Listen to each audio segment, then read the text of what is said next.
What's good, everybody? Welcome to the Texas Sports Unfiltered post-game show. I am Zay Collier, joined by Double R Rodney Rodriguez, and that was a good one. The Horns get the dub, 49-17 against the Florida Gators.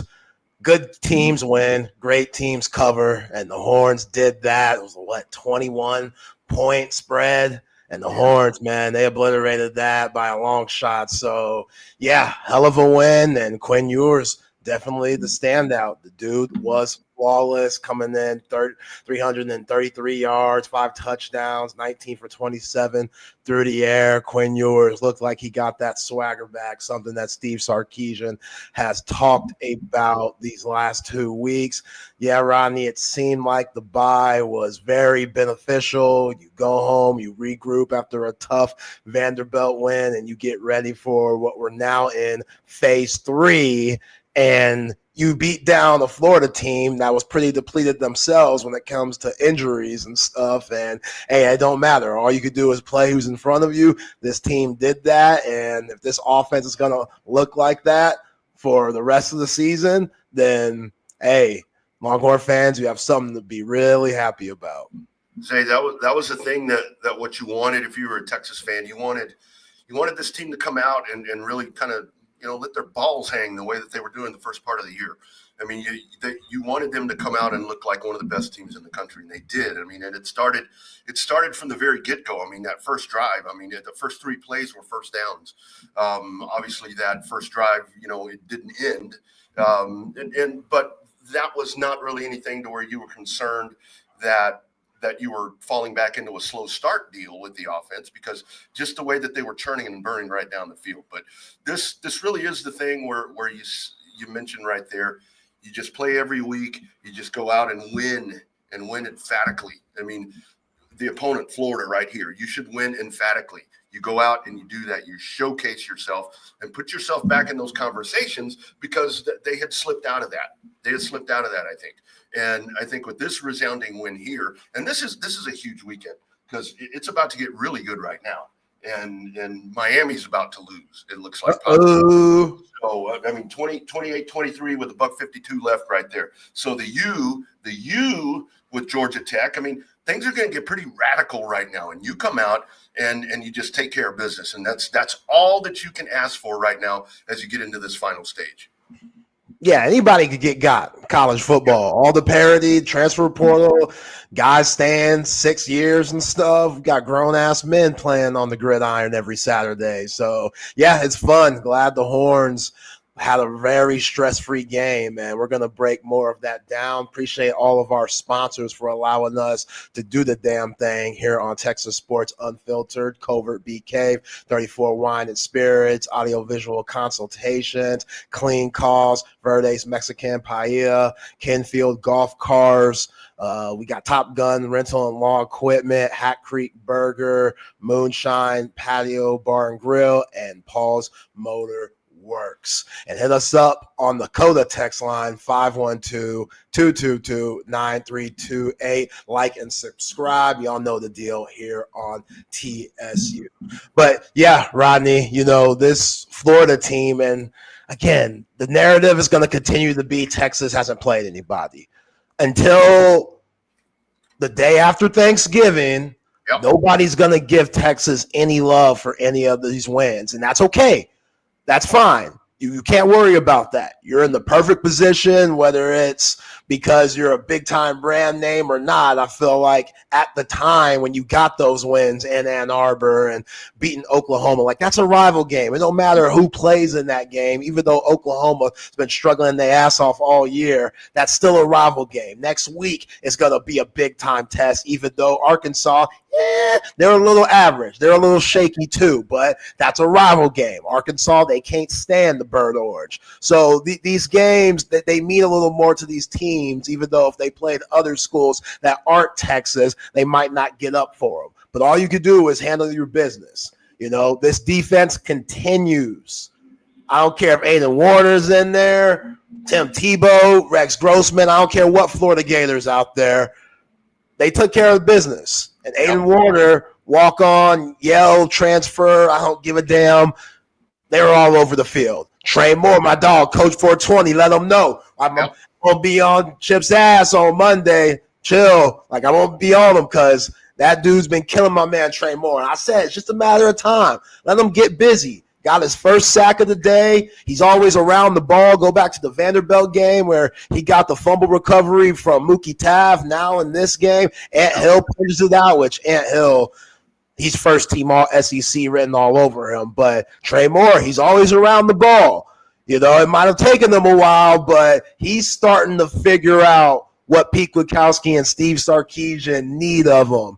And that allows just for those guys to rotate more guys on the line, do more things versatility-wise. And, yeah, Pete Kwiatkowski, man, he's had it rough those first couple of years here at Texas. Now the addition of Johnny Nansen, that's a linebacker coach, and just helping out with the overall defense. Blake Gideon's done a hell of a job. Terrence Joseph, cornerback coach, has done a hell of a job. And, again, I could care less about the opponent in front of them. Yeah, they allowed a little bit too many yards for my liking on the ground in that second half. But I also think, Double R, that was one of those, you know what? If y'all want to run the football and waste clock yourselves, we're just going to get out of here and keep the win the way it is. You know, it's 35-0 at halftime. This is a beat down.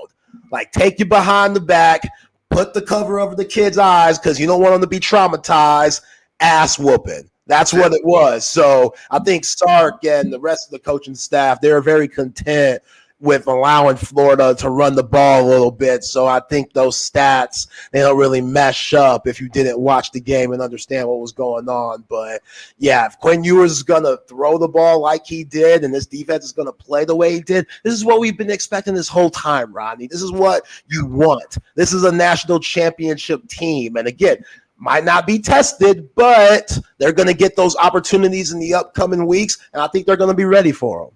Yeah, and that's kind of back to Trey Moore right there. I mean, look, if this is the start of Trey Moore cooking, I'm glad it's happening right now. I would hate for it to be the opposite, where the first part of the season he's doing what he did today, and then now when you need him, when you're about to make that push to try to get to Atlanta, he's sitting on his hands. So if he's about to get after it right now, that's totally fine. That's totally fine because this is when you need him because everything is still in front of him. And like you said, it's so funny right now. You mentioned the A&M game, you know, that's when really you go out and you take care of business in that one.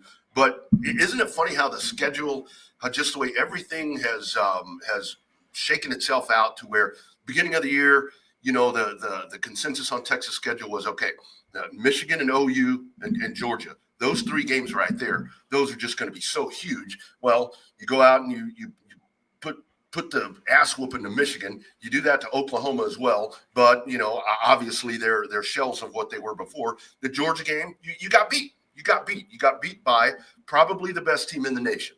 There's no doubt about that. But right now the whole thing is, and with the parity, and I think between LSU and Alabama happening tonight, and with Ole Miss and Georgia about to go at it right here, I think that by the time that we're back again live on TSU with our full lineup of shows all day long, I think that we're going to have so much to talk about in the SEC because this shit is going to be flipped on its ass, or has the possibility to be flipped on its ass. And you know what this does? If Texas is starting to peak right now, man, you put yourself right back in that conversation. Not that it matters what anybody says. Just win out. Just win out. Yeah. It doesn't matter if you win 30-29 or 49-17. Just win out. Yeah. You win out and you're in really good situation. You know, you can't help what the schedule is. Before the season, even though a lot of people said it was a favorable schedule, going to Ann Arbor, that ain't no joke. No matter what Oklahoma team that you play at the Cotton Bowl, that ain't no joke. So even though those teams have definitely underachieved this year, you've been handling their business. You know, Diego Pavia, hey, he's been lighting everybody up with his legs, bootleg-ass Menzel, New Mexican version of Johnny Manziel. And what do? You force 3 turnovers on the dude. You know, you come into this game and you force even more turnovers. And before Rodney, going back to Georgia, going back to Vanderbilt, they weren't converting on those turnovers. They weren't scoring. You know, they end up being dry drives, you know, and Don't get me started on Bert Auburn. I do not want to beat a horse when he's dead because I've been on my scholarship Bert Auburn and walk-on Bert Auburn, two completely different kickers. And there's going to be a time Texas wants to get where they want to get. They're going to need Bert Auburn. He can't keep smoking kicks, man. You didn't need him today. But early on that first drive where you came away with no points because Bert smoked another one, I don't know what's going on with him. I don't know if it's the yips or whatever, but something's off with Bert Auburn. And you got to figure it out before things get heavy in December. And you're going to need him to make big-time kicks. And Sark's not going to have to make tough decisions by keeping his offense out there against good defenses because he doesn't believe in sober Carrot Top. That won't be a good look for nobody. But let's continue to think about the positive. This game today, it was too good not to. It was too good not to show all the guys that shined today and really thrived. And, again, that starts with Quinn. You know, the oblique injury that week that he had with the bye, another week to get healthy, clean up his mechanics. They showed his footwork, Palmer and those guys on the 4-Layer Network. They showed his footwork and the difference it was between the Michigan game and the Georgia game. That's a big deal. Quinn Ewer's arm, he's so gifted with his arm talent. We all know he could get lazy sometimes and rely on that too much instead of relying on the fundamentals, man. Even the greatest of all time, Peyton, Montana, Brady, you know what I'm saying, Warren Moon, greatest of all time. Got to get back to those fundamentals. Got to make sure everything's tight, make sure everything's crisp, because that will make you a better quarterback. He made every throw today. If DeAndre Moore didn't drop a couple, which is very rare on DeAndre Moore's part, like he's due for a bad game with how good and consistent he's been, but every other pass, he just throws such a pretty catchable ball. You know what I'm saying? From the swing passes to Trey Wisner and Jaden Blue, they're always in stride for those guys to turn it upfield. And, you know, Jaden Blue, once he gets the ball in open space and you're one-on-one with him and you're just out there on an island, he going to make you miss. Mm-hmm. Like, I really appreciated the running backs today, and I talked about that all week with Chip Brown, Double R, like, let's get this running game going. You know, you got Jared Gibson. He went over 100 yards. Jaden Blue, 60 yards. Isaiah Bond, 44. But in the passing game, those guys are so utilized so well. 67 yards through the air on 3 catches for Jaden Blue. For Travion Wisner, 3 catches, 59 yards, and he had that nasty touchdown early in the first half to make it 21-0. Like, Sark does a very good job because we know that front seven for Florida, that's their best attribute on the defense. Yeah. So if you could get away from those guys, you know, by going on the sidelines and on the outside and make that depleted secondary have to make tackles because they ain't trying to tackle. They see their homeboys getting hurt and limping off. And when you see things like that, it gets in your mind on, yo, are we cursed? Am I next? Like, and when you're thinking about that, it's hard to go make a play. So guys like Jaden Blue and Travion Wisner, which on his touchdown, Rodney, the blocking, Cole Hudson, Kelvin Banks, Gunnar Helm, no flags. No flags either. Clean game, no flags, just good football. They had 7. That's still a lot for 70 yards, but they didn't come at those timely times when you're pushing the ball and after that you get absolutely nothing. Like, they weren't issued that much today. Still got to look at that. Still got to monitor that. But, yeah, Rodney, it's tough to bitch at this game. You know, it's tough to nitpick at this game because they played so well on both sides of the ball. Yeah, and you guys keep bringing the comments right there on the Clean Cause YouTube chat line right there. We'll get to as many of those as we can here as this goes on. And I think so much of this post-game show after this Texas win, Zay, is going to be conversations about the offense. I mean, how deep are we into this thing? And then that's been the conversation. We've mentioned the defense just a couple of times because there wasn't going to be any question with the defense. I mean, this whole bye week, this whole scenario, I think everybody on this network, the conversation has been, what are we going to see out of the offense? We want the fast start. We want to see the deep balls. I mean, 210 yards in rushing for Texas, man. That's like 400, dude. I'm like, man, I'm so glad to see that. Yeah, it's spread out, but you know what that means? You control the line of scrimmage. And that was the other thing that I think was talked about predominantly during the week on Texas Sports Unfiltered was the offensive line cleaning things up. How humbling of a moment was it for them in that Georgia game when they got manhandled all around the field? Well, I'll tell you what, it looked like today somebody got in their head and coached them up during the bye week. And then I thought one of the earliest moments in this game that was just huge was when the offensive line, I mean, you'd given up a sack already. You'd given up one sack. Yours had been sacked. But then the 4th and 1 from your own 25. And Sark says, we're going.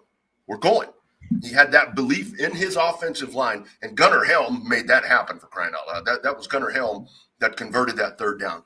But I think that belief right there, when you saw that moment, and that was early in the ball game, but when that happens, this thing just totally swung to Texas. They drive right down the field. They take control of this. You go into the second quarter, you score 3 touchdowns, and you just blow these guys out of the water. And I think the questions on offense were answered emphatically. You're going to get, it's Florida. I mean, here's the thing about Florida, and it's a tough deal. They put a graphic up at one time during the game on the ABC broadcast. It looked like there were more dudes out than were playing. I mean, with all those dudes that weren't playing. But you know what? That's just the way it happens. That's just the way it happens. You came out, you answered the bell, and you played 4 quarters of football, and you got, most importantly, like we're talking about now here in this final push, you got guys some game. You got some of those 2s and 3s. They got in and got some game because you don't know when you're going to need them down the road, whether it's in Fayetteville or whether it's in College Station or into the playoff. You get those guys on the field and get them some quality minutes. That's only going to help you as you go further into this. Yeah, absolutely. I mean, if you could play up to 16, 17 games, possibly, you need all the depth you could possibly have. And this coaching staff has done a hell of a job of getting guys and bringing them in and developing them so they could be reliable during those times. I mean, Cam Williams, he goes out for a little bit. You're like, okay, that's not good. Thank goodness he comes back into the game because that guy, he's jumping on everybody's mock drafts for the 2025 NFL draft coming up. But Trevor Gooseby came in and gave him good reps when he was in for his limited time. And you're seeing Kobe Black and Jared Gibson, even though he had that tough fumble, which he's a freshman, he'll learn. Jaden Blue has fumbled a couple of times also. So, he learns from those things. But, yeah, you need those young guys to be ready.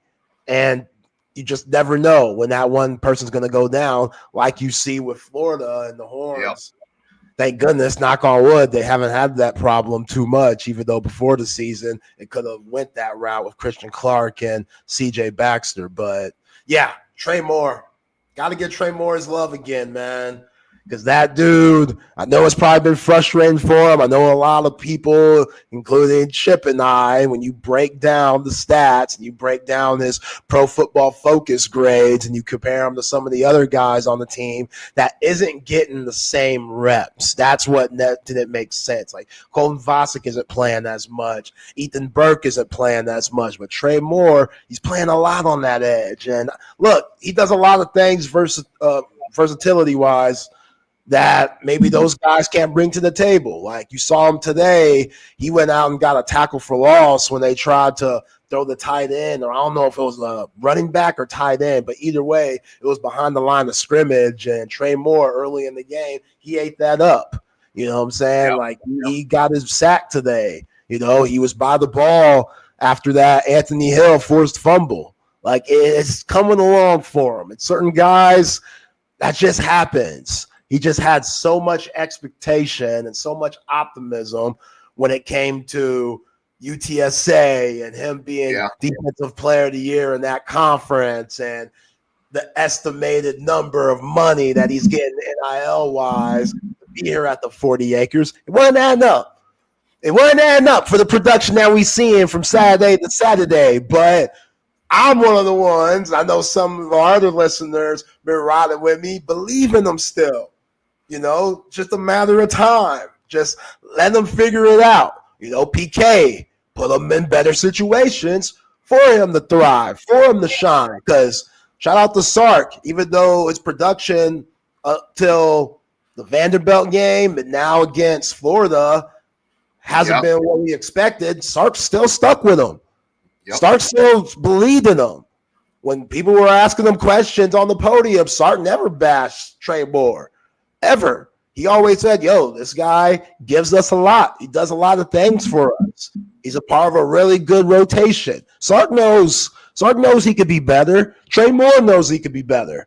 And there's certain guys on this team that no longer are on this team that didn't want the grind, that didn't want that adversity. You catch my drift. Yep. And now they ain't on the team no more. You got to keep fighting. You might win a national championship this year. You might win an SEC championship this year. This shit's hard, man. Football's a very difficult game. Yep. Not everybody could do it. Not everybody could withstand the beating each week and also be a student athlete with the curriculum that you have at the University of Texas. That ain't for everybody. You know what I'm saying? You're in a different situation being here at UT, and you better make the most of it. And if you don't, if you pout, if you bitch, if you complain, these coaches don't got time to wait around for you because there's other guys on this roster that can't wait to get their reps, that are itching and scratching. We haven't seen much of Ryan Wingo lately. Hey, bro, Silas Bolden starting the ball. Silas Bolden, he's starting to mix it up a little bit. He's starting to become that guy that we were hearing a lot in the offseason coming from Oregon State. Oh, he's serious. Yep. If he could just get acclimated to what Steve Sarkisian wants for him, then he could be another threat for this wide receiver group. And I don't think there's anything against Ryan Wingo. It's just that room's thick right now. Yeah. And that's what you want. That's exactly what you want. Because just like you said, Rodney, you never know who's going to go down and who's up next. Yeah. So I appreciate Trey Moore for sticking it out and continuing the fight and continuing the battle and understand that your best football, just like everybody else on this team, is ahead of you. You just got to keep grinding and keep the positive mindset to want to do it. Yeah. Roland, yes, that should be taken care of now. We just saw a wide receiver leave the program this week, and we talked about it in depth on here to where if the fit's not right, depending on what the mindset is, there were probably opportunities for that young guy to get playing time for whatever reason he didn't get it. There were injuries and so forth, and it was a mutual parting of the way. And the thing for Trey Moore, when he came in, and look, I'm a fan of Trey Moore's. I have not tried to hide any of that. His mom's a friend of mine, so I'm pretty tied into this dude. I followed him all the way, through Smithson Valley. I called a couple of his games, and to see him come here, and he wanted to come here. This is where he wanted to be, but he knew that when he came here, this is a huge step from UTSA. No offense to UTSA. You come here, you set records, you do all these different things, conference player of the year and all that. But it's one thing, you come to the University of Texas in this environment with the competition on this team. And oh, by the way, now you're going into the SEC and you're playing SEC quality teams. Look, we can sit here and talk about Florida, whatever. It's an SEC team. That's an SEC team.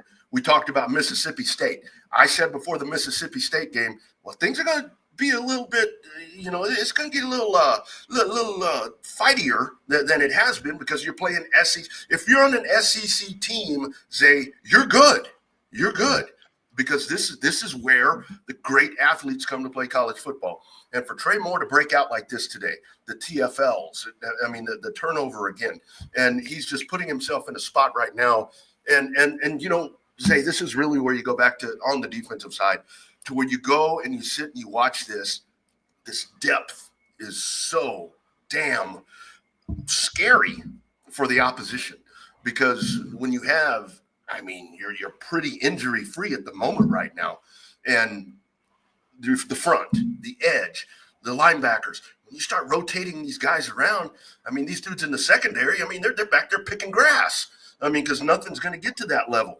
Hell, Makuba been hurt, and he came back, and hell, he's making interceptions. Yo, so, Alfred Collins, man. He might, when we start giving our awards out, this upcoming segments, Alfred Collins might get some because that dude, 2 batted balls that both led to interceptions. He's locked in right now. And we've been waiting for that. Texas fans have been waiting for that. 5th-year senior, coming out of the Bastrop area, Cedar Creek High School, 5-star. Everybody's been wondering, why hasn't it clicked? What's going on? Bo Davis, what the hell are we doing? And look, Kenny Baker. I'm going to keep giving Kenny Baker love because he's proven to me in this little amount of games that he's been the defensive line coach for the Texas Longhorns. These guys, no Byron Murphy, no Trevondre Sweat, they're still tough. And look, I do think that Sark was willing to give up all that yardage in the second half on the ground to Florida. I mean, you don't want to give it up, but again, you're up 35-0. Let's just get this game over with without any injuries. Like, it's over. Like, if y'all want to hold on to the ball and run that clock, so be it. We'll take it. We'll live. So what we saw in that second half, the defensive line, they're better than that. But, man, Alfred Collins just being a force. Colin Simmons, he looked like he got his juice back after that bye week. Who knows if he went through a little freshman slump. These last 2 weeks, Georgia, Vanderbilt, you haven't really seen much of number 11. He was in the mix today. He was making plays. So they're just so in sync. I mean, Ant Hill, again, that dude's first team all SEC. It's written all over him. It seems like he just makes different plays every single week to help this defense. You can rely on David Bender. You can rely on Leon Galafau. You can rely on Ethan Berg. Like, just all these guys have been solid and balled in. And that defense in the secondary with Makuba and Jade Barron, who's going to be a finalist for the Thorpe Award. Manny Muhammad. Yeah, Mookie Tabb had a deflection today. And, so did Manny Muhammad. Like, Jalen Gilbo had that big-time sack in the slot. Shout out to the Port Arthur native. Like, he deserves some love. I feel like he gets kind of lost in the shuffle, and we don't talk about him much because he doesn't make many plays, but he doesn't get beat either. Yeah. So I'm good with Jalen Gilbo's play. So it was nice to see him get a sack to make some things happen. But, yeah, at the end of the day, Quinn Ewers getting that swagger back. We all know this team goes as far as Quinn Ewers does. Yeah. Quinn Ewers gives this whole team off confidence, gives Steve Sarkisian confidence. Some of the passes he made were absolutely ridiculous. Like those ones to DeAndre Moore. DeAndre Moore just got to catch those. Those were on the money. You know what I'm saying? He hit Matthew Golden on that deep shot toward the corner of the end zone. Again, the way he leads guys, Gunnar Helm, that RPO, just seeing it before the ball's even snapped, seeing what the defense is doing, making that read. He knew he was going to Gunnar Helm before that ball was even snapped. He knew Gunnar Helm would be wide open and they would bite on that run pass option, and he got exactly what he wanted. So I'm very, very pleased with Quinn Ewers, 333 yards, 5 touchdowns, 19 for 27. He did almost have that pick on that second drive, the one that you referred to earlier, where he rushed for on 3rd and 9 or 3rd and 10, he rushed for the 9 yards and they ended up going for it and getting that, and they ended up scoring on the drive to put up their first points of the game. That was a little, okay, come on, Quinn. But after that, he was flawless, man. We saw a little bit of Arch Manning. That's how it should be. That's hard. It's hard to get your backups in the SEC, Rodney. Yeah, no doubt about it. No doubt about it. And I think kind of the bottom line of all of this is you mentioned a while ago to see on defense how everyone is so in sync right now. And that really hasn't been a question all year because, this is the best defense in the country. They are just that good. But this, if you go back, if you really want to do something interesting, if you sat and you watch a game, go and look at the box score. We keep throwing you stats. Go look at the box score and look at all the different names that contributed. And when I say contributed, I'm talking about more than a catch, more than 2 runs. Look at how everything is so spread out. And this is the ideal situation. Again, you're not going to have a lot of these to where you were just overly matching your opponent, whether it be by injury or quality of player. But this is what you've been waiting for right here, and this is what you wanted if you're a Texas fan, for them to break out of that funk that they've been in since the Georgia game.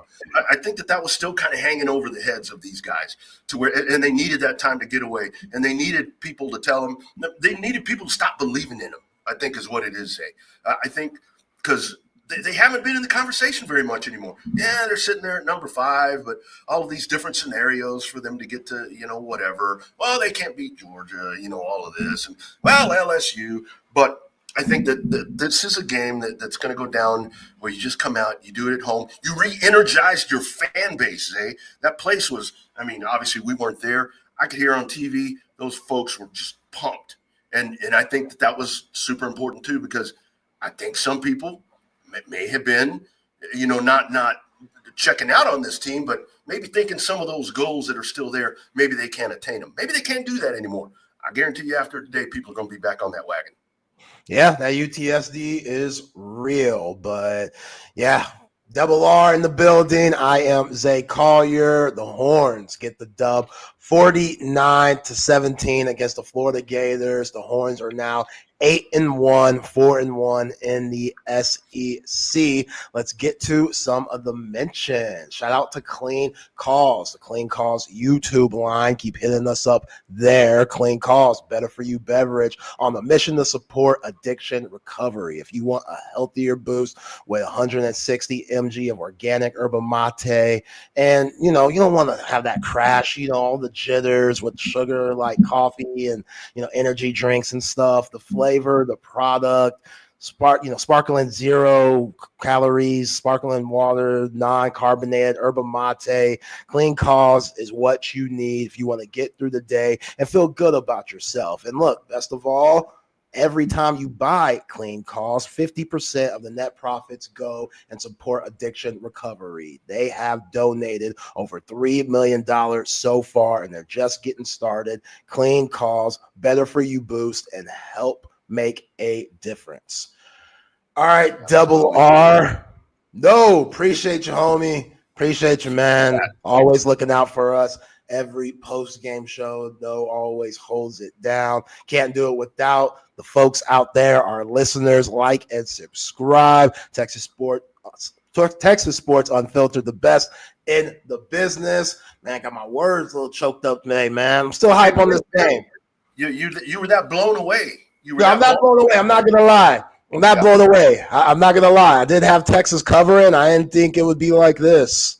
I didn't think it'd be this smooth. You know what I'm saying? Like 35-0, like just then Sark. I think you got to make the committee really, really buy in.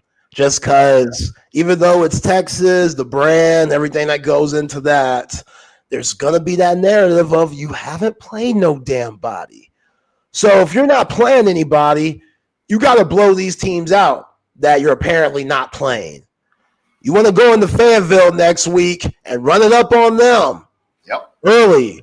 Run up the score. Ole Miss did it. Lane's like, yo, we got to start blowing teams out. With 2 losses, we have no choice. Sark should be on the same mindset. The same mindset. Blow them out. Leave no doubt.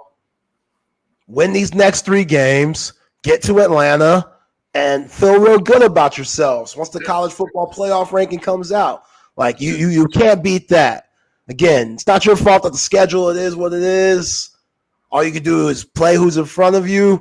You whooped ass today. Aiden Warren looked like he was seeing ghosts out there. I felt bad for the dude. Oh, man. I felt bad for him. Oh, DJ Lagway, they kept showing him. Billy Napier, I knew he wasn't going to play Lagway. I knew it. Yeah. I knew it. People were asking me like, Zay, you think this is just coach speak? And I was like, hell yeah, it's just coach speak. This dude's the future. This dude is the franchise. You going to go risk him for a season where you have no college football playoff aspirations. You're just trying to make a bowl game, which that's definitely not the standard of Florida. Things have definitely changed a little bit. But as you saw, the higher-ups believe in Billy Napier. He's definitely overachieved, in my opinion. I thought he'd be gone by this point. You know, the schedule doesn't get any easier. They got LSU. Then they got – who else they got? I think they got Ole Miss too. So prayers to the Gators. But, yeah, man, all them secondary guys being out, all right, let's go light their secondary up then. Let's go throw the ball on the outside. Let's make them tackle. They don't want to tackle. Cool. We're going to have over 7-8 plays over 20 yards. They say Quinn's not airing the ball over 5 yards. All right. We'll show them today. We're going to air it out. We're going to let that arm loose, man. You know what I'm saying? We're going to let them light it up. And Quinn Ewers did that. So no complaints here from me, Double R. It was a hell of a performance. Very impressed. Now it's off to Arkansas. That's it, Zay. This team came in. This team came in and laid you out a picnic for everything that we and the fan base have been challenging them to do on offense. Everything that we wanted them to fix. Florida came in, whether it's because of injuries or lack of depth or whatever you want to call it. Everything was right there for Texas to answer the questions, and they did it. They absolutely did it. So I don't think there's really anything else that you can ask for. If you're not happy with a 49-17 win, look, I know it's Florida, not up to Florida standards, but still, that's Florida. This is Florida Gators. I mean, that's a big deal. That's a big deal. Let's go to our players of the game, Zay. And we'll kick it off if you're good with that. Offensive player of the game presented by Verde's Mexican Parrilla. Talk about them here in just a little bit. But it's one of those things where it's, look, man, I'm going for the low-hanging fruit right here. And just because of everything that's been asked of him, everything that's been said about him, everything that's been maybe it's this, maybe it's that, maybe it's time for Manning. Quinn Ewers, hands down, answered every question as your offensive player of the game today. You talked about the stats, 19-27, 333 yards, 5 touchdowns, no interceptions, looked clean. He looked confident. He looked jacked up. He looked like the Quinn that we've been wanting since he came back from injury. And he's the unquestionable leader of this team. There's no doubt about that. And you want your leader in the right headspace with the run that you're about to hope to be making. Quinn Ewers today was rock solid. This was an amazing Quinn Ewers game, in my opinion, today. Yeah, I agree.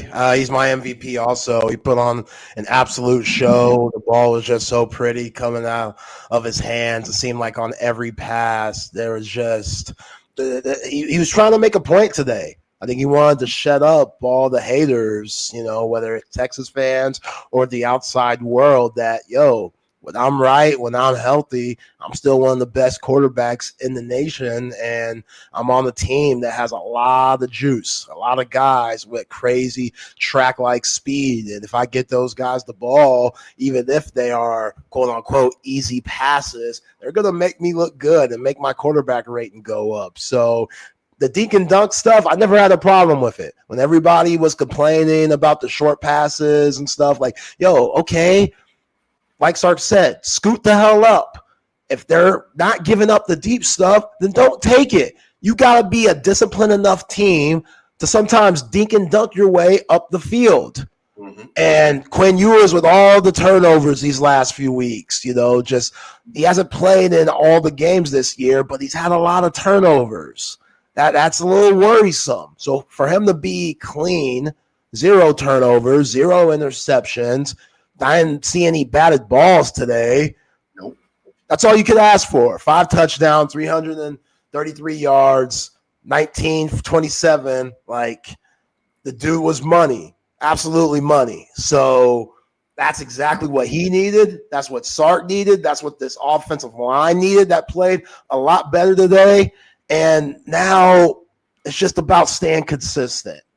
And if you could keep that swagger where you're dancing with your offensive lineman, like I don't know what dance that was that Hayden Connor, Jake Majors, and Quinn was doing, but I like it. I dig it. Anything when you're dancing, that means you're having fun, and that means you blasting teams. So keep doing that. I'm good on that being our offensive MVP. You know, Zay, I was when a couple of drives after Arch came into the game, I was sitting here watching it, and I'm thinking – somebody that hadn't listened to the game on the radio, had been out doing stuff, whatever. They hadn't had a chance to check into the football game at all. And they turn it on, and Texas is winning whatever the score was, out of control. And they see Arch Manning out there at quarterback. The first thought has to be, oh, man, they took Ewers out. They had to put Manning in there. Look at that lead. Look at that lead. Not what happened today, friends. It was all number 3. Verde's Mexican Parrilla, located on Hamilton Pool Road off of 71. Verde's Mexican Parrilla serving up an extensive menu of all your traditional Mexican and Tex-Mex favorites. Yes, there is a difference, friends. They've got a beautiful indoor dining area that makes for a great date night, and outside a covered patio with a ton of space for the whole family. Times like right now that we're finally into fall, mid-70s, man, this is the time to head out there. Get in that outside area and enjoy that. It's a great place to dine in or take out, and they can host your party and cater your next event as well. They will take care of you. Next time you're there, mention Texas Sports Unfiltered, and you'll get one of their amazing free appetizers. Go see them. It's Verde's Mexican Parrilla, located on Hamilton Pool Road off of Highway 71, and they, as always, present our offensive MVP. Yeah, there we go. Steve Sarkisian said at his post-game presser, he feels like they're going to go on a real heater right now, and he told the team that. I couldn't agree more. They look like that team that might be peaking at the right time. Like, this is the time of the year. He said on Monday, games in November are the games to remember because this is what your season's going to tell. Like, it could either go downhill and you could write yourself out of the college football playoff situation, or you could keep on winning and still have your national championship dreams right in front of you. So I'm completely a believer of this team. I feel great about them after what I saw today, no matter what injuries that Florida had. Like, I still feel really good about them. I still feel really good about their spirit. We mentioned the Jonte Cook situation. That's still a weird situation. But, hey, if you're going to be a distraction for this team, if you're not all in, there's too many of these guys that are. And there's somebody waiting. And I also feel like some of these guys, if you're not all in, there's leaders on this team that are going to check your ass. You might not like it. It might not be like the Auburn basketball team that was fighting on the plane and shit. Like, y'all saw that. They're wilding. Bruce Pearl, what you doing, bro? What you doing? They did make it. I heard this morning they did get to Houston. I hope they get blown out, bro. I hope they get blown out. They ain't shit for that. They are not shit for that. Bruce Pearl, you wrong, bro. Got to control them boys, man. But, it don't need to be that type of check with Double R, but there might be a talking to like, yo, you better get your shit together because if not, we're going to move on without you. Mm-hmm. And I feel like there's certain players that this coaching staff really believes in and is allowed to, like, have say. The Jade Barons, the Quinn Ewers, Michael Taft, guys like that, they're not playing around with nobody. You know what I'm saying? So, again, Jade Cook, wish them the best and all, but if there's guys that aren't here and locked in and ready to go, deuces, bounce. You out the door. Don't let it hit you in the ass on the way out. Sorry. Well, we trying to win here. We trying to get rings, bro. You can't slow down the wave. That ain't what it is. I think with this coaching staff, Zay, I mean, just in all of this, everything that we're talking about, it's because of this coaching staff and the continuity of this coaching staff. It's the same damn coaches. It's the same coordinators.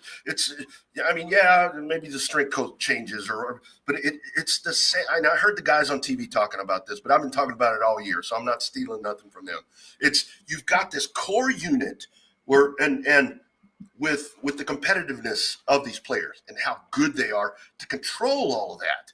it's just unbelievable. And if Texas is about to go on a run right now, if they're about to start smoking, I mean, look, here's the whole thing. You talk about November.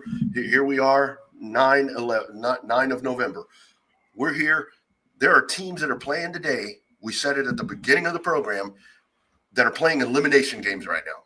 Today, on November 9th. Texas is not in that conversation.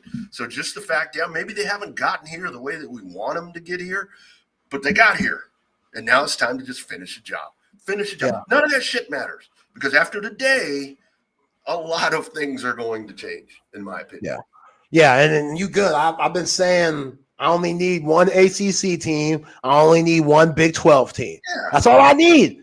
That's all I need. The ones that automatically get in because they won their conference tournament. Miami, sorry, y'all messed that up for everybody.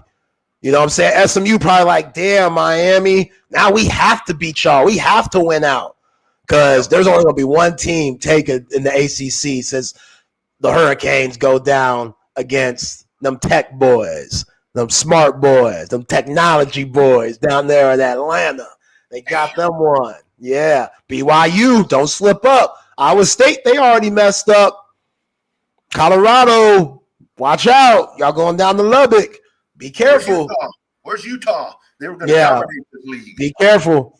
All right, let's keep it moving. Time for the defensive MVP, brought to you by Kenfield Golf Cars. Double R, your defensive MVP. There's a few.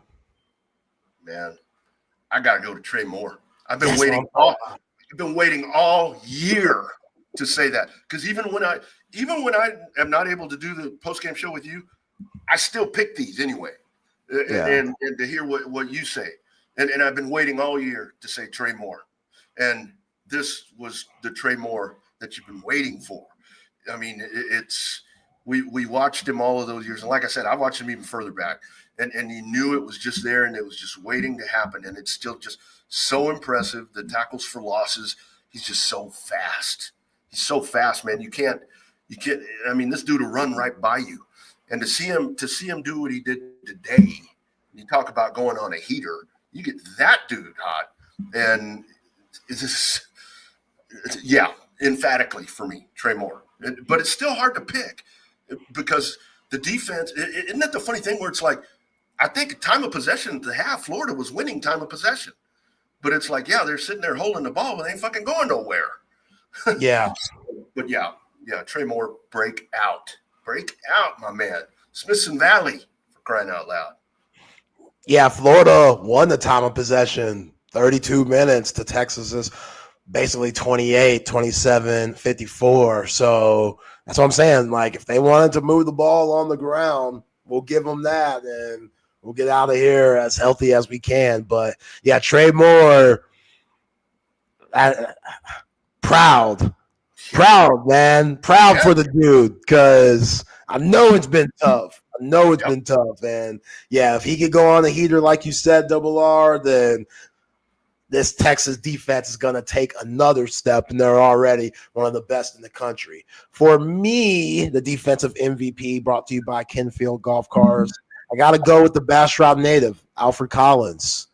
You know, if you look at the stats, they're not going to jump out at you, but if you watch the game, both of his tip balls led to the Ty Anthony Smith interception and then the Andrew Makuba interception. So that frame, and this is what makes Alfred Collins so mesmerizing when it comes to his potential. Like, his size is different.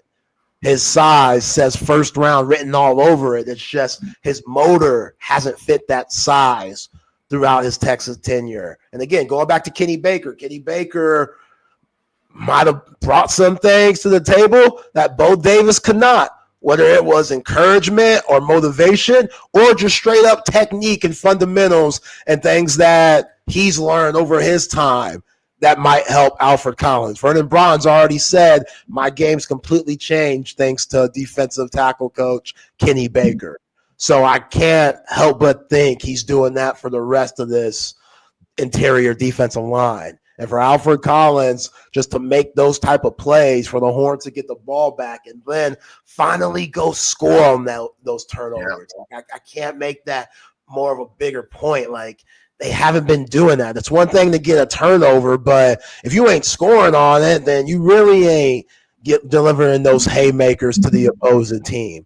You did that today against Georgia. They were out of it early, real early. So Alfred Collins, he's my defensive player of the game, brought to you by Kenfield Golf Carts. If you are in the market for a new or pre-owned golf cart, we got you covered at Kenfield Golf Carts right around the corner. Kenfield was founded back in 1979. They have a wide selection of golf cars, whether it's new or used. You could get different golf cart ideas, no big, no too small, whether it's making your own golf cart or building on an already existing one. Check them out at KenfieldGolfCars.com, or for more info, give them a call at 512-258-8515. Kenfield Golf Cars. And I think that really is a big thing with Alfred Collins. The old saying kind of goes around where sometimes it takes dudes a little bit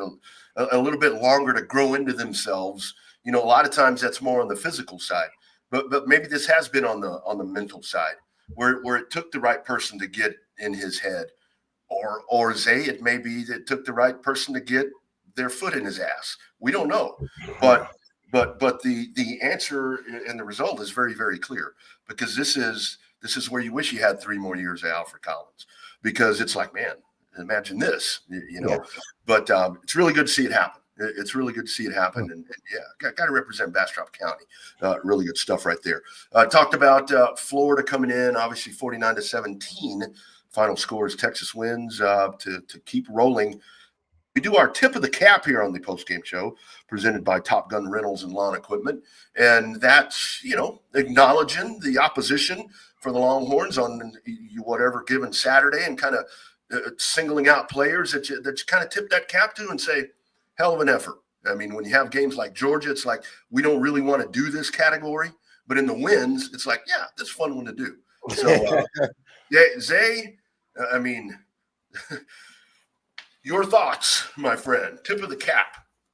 Tip of the cap definitely goes to Jacoby Jackson, number 24, running back for the Florida Gators. He had that early fumble with Anthony Hill, but he finished the game off strong. Like, that game in Gainesville next year, they get Bo and Jackson back, and you got DJ Lagway under another year, Billy Napier. That Florida team, they're going to be different in 2025. That's going to be a way different game than it was today at DKR when the Horns have to travel to Gainesville next season. So Jackson and Ball, both of those guys, they run hard. They're big. They're physical. They're not really on their shimmy and Barry Sanders stuff. It's just straight north and south. You know what I'm saying? So Jacoby Jackson, he'll probably be – he'll get the upper hand just because he went over 100 yards today and a touchdown. But I'm going to give it to both of the running backs, Jackson and Bo. I'm going to give it to both of them. They're going to be the tip of the caps for me today. How about you, Double R?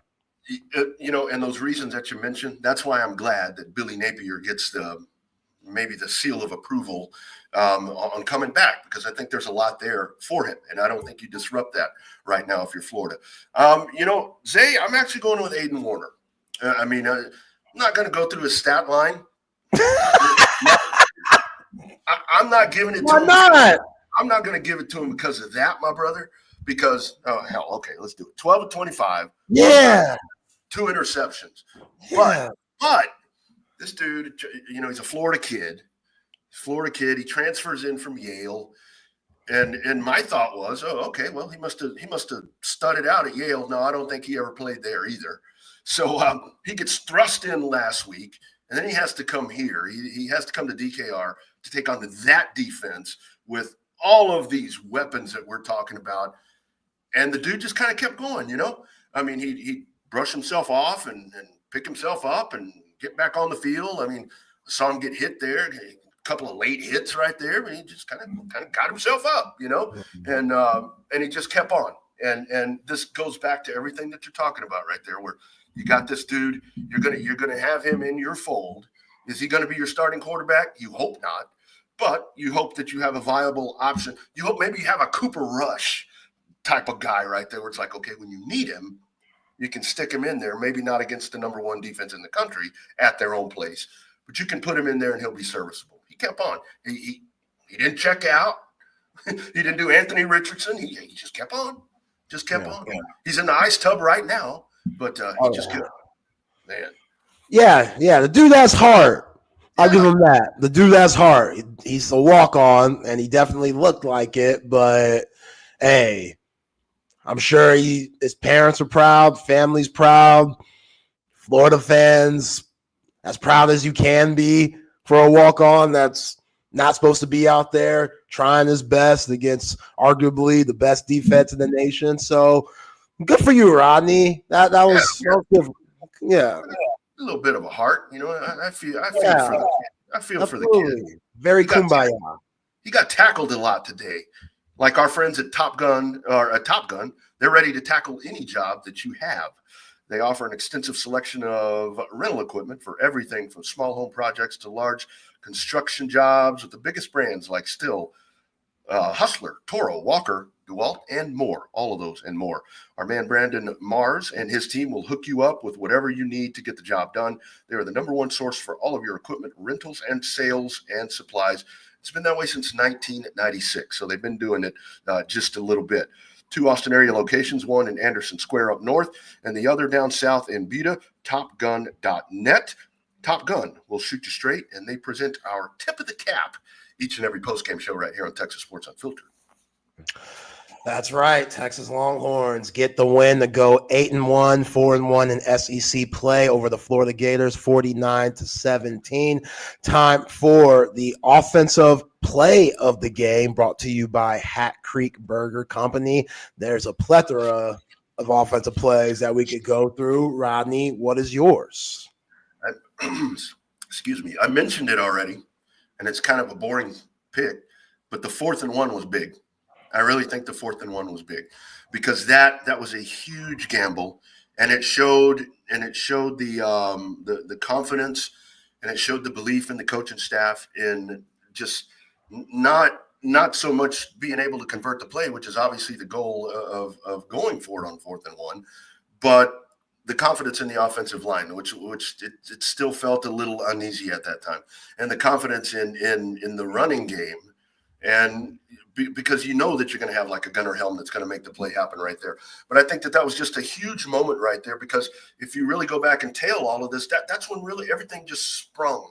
It was like a wine cork, a cork being pulled out of a wine bottle, and it just flowed after that, because that play happens. And dude, it was all downhill from there. Everything seemed like it got so easy after that play. Yeah.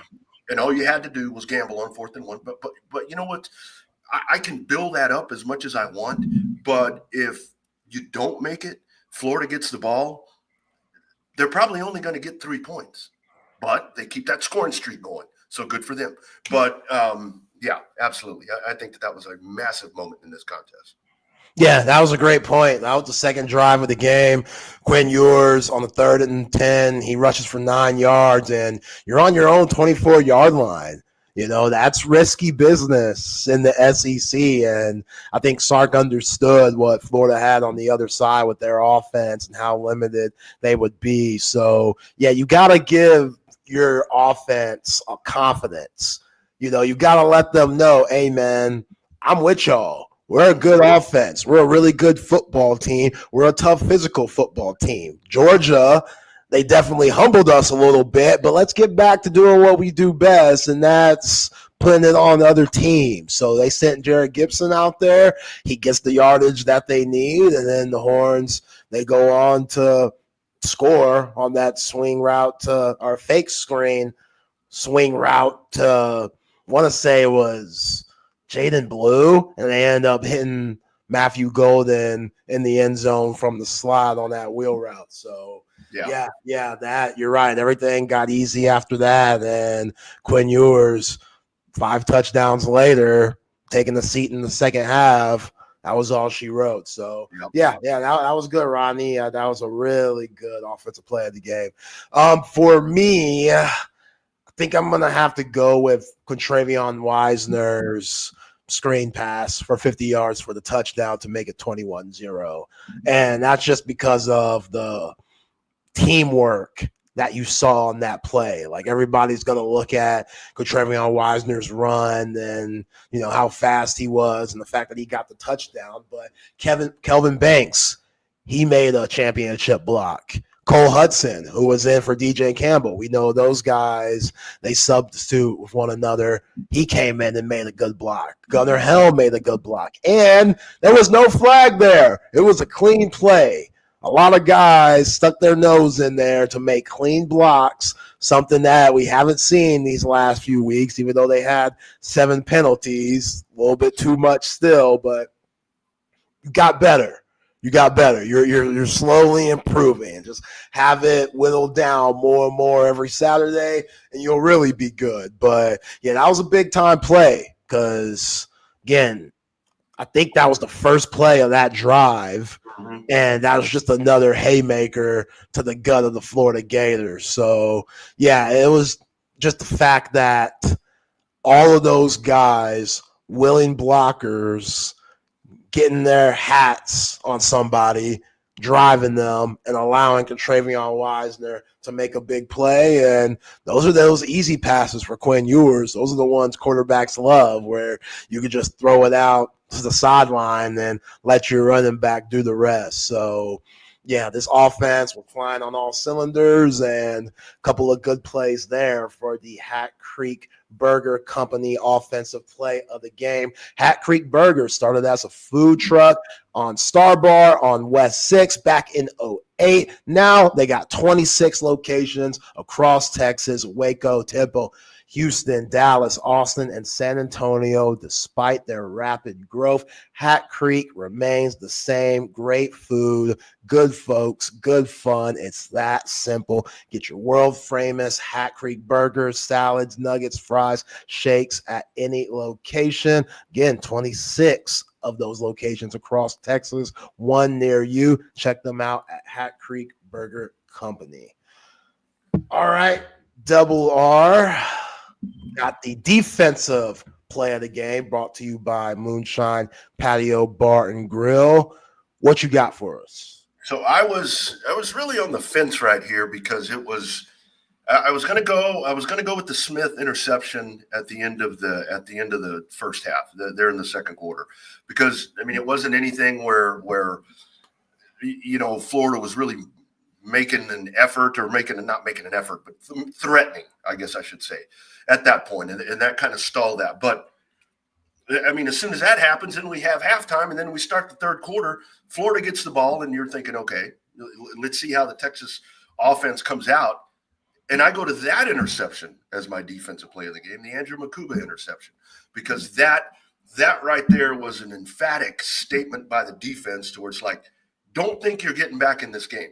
I don't know what you guys just went in there and refigured, or whatever you guys tried to, whatever you tried to correct, whatever you tried to do. We're still this much better than you, and it's quick. What was it? 3 plays, 2 plays. You had the kickoff return first, second down interception, and Makuba returns it 9 yards, and that to me was the nail in the coffin, where it's like, it ain't happening. You're done. And to end the first half and then start the second half that way, there's this defense that we're glowing about. I'll give Makuba the defensive play of the game today.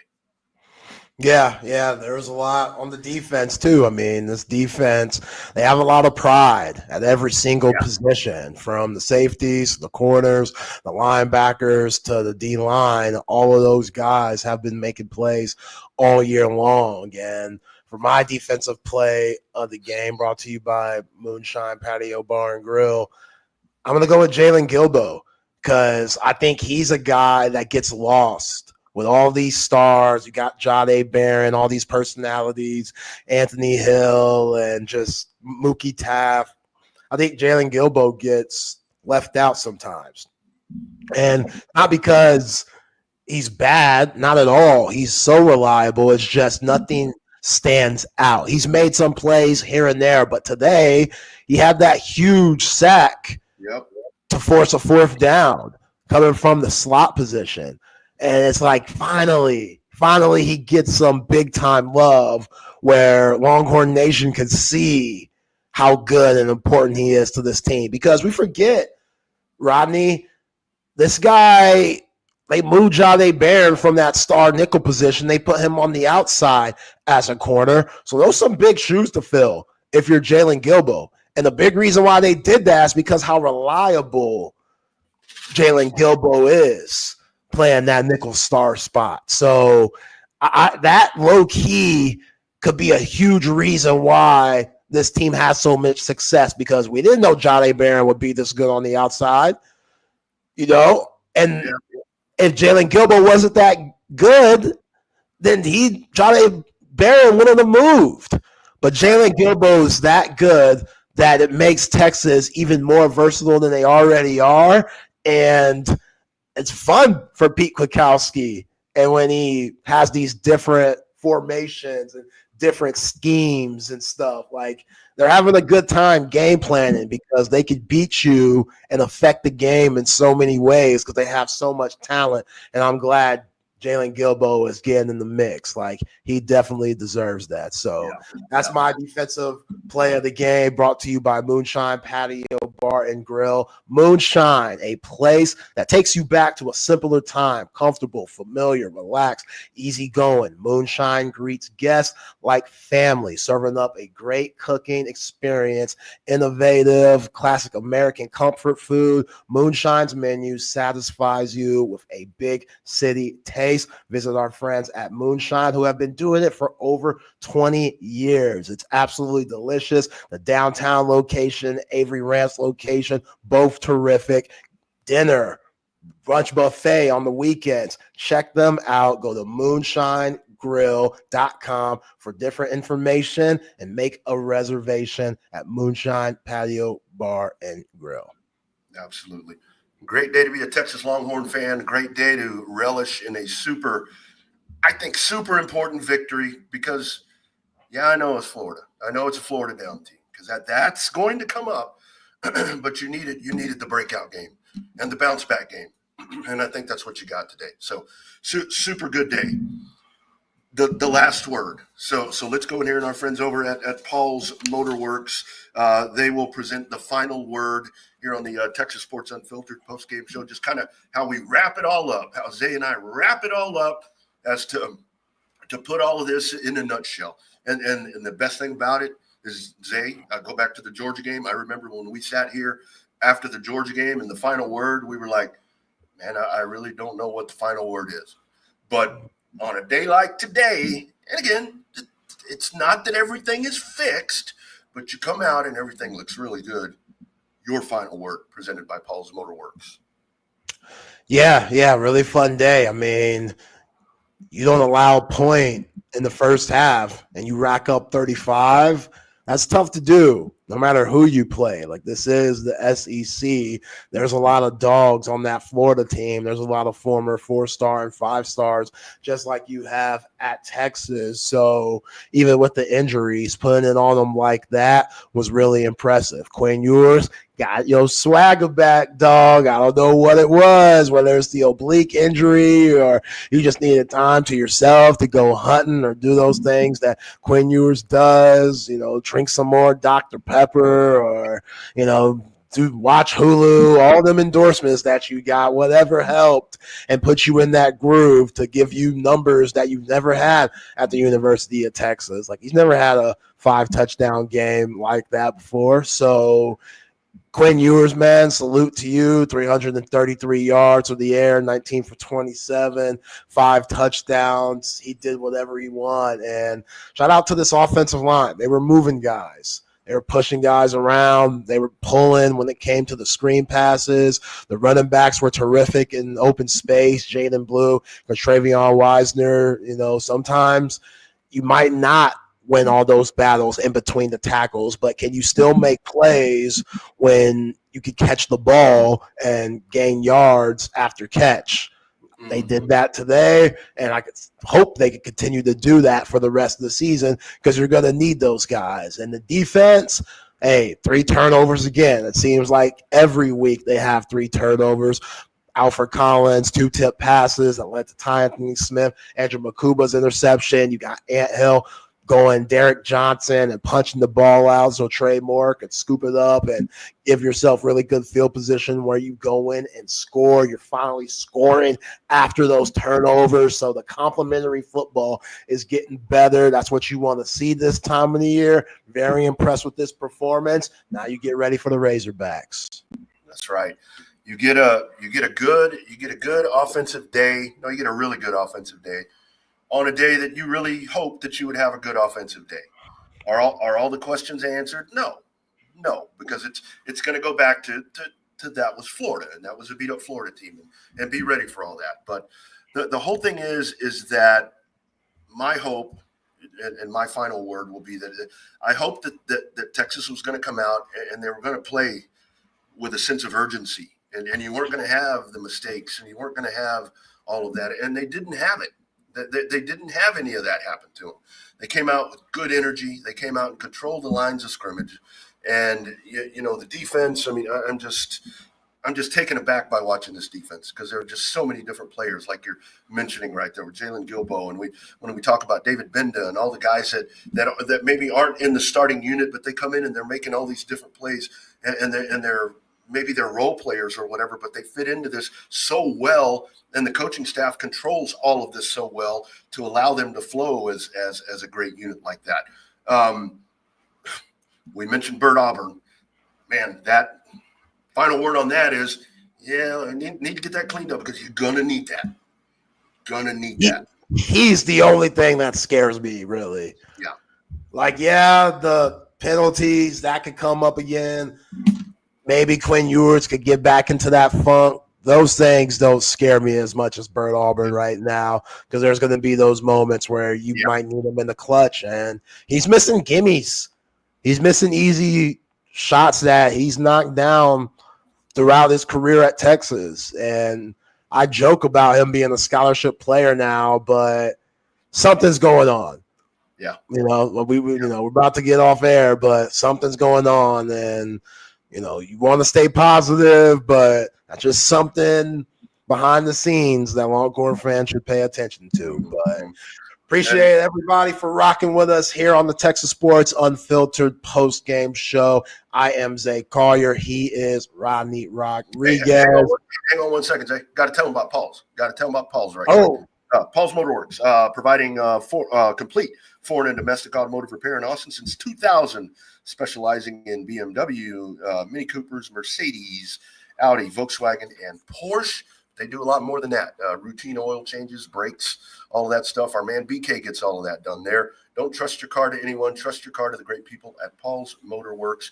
Your search for a good mechanic is over. Just go see Paul and his great staff at Paul's Motorworks. All right, my brother. Thank you, Double R. Appreciate everybody for rocking with us. Appreciate all the sponsors. Like and subscribe here on TSU. We'll be back on Monday for your regular scheduled programming. Bucky and BK, Wags and Double R, Scruggs and Jeff Howe, Keenan Womack, Eric Henry, the SEC Unfiltered guys on Mondays only from 1 to 2. And then Chip and I will be on from 2 to 4. Then y'all know Tuesday through Friday, Chip and I are from 1 to 3. He is Double R. I am Zay Collier. The Horns get a big time win to go 8-1, 4-1 in conference play over the Florida Gators, 49-17. Y'all be cool. Hook 'em.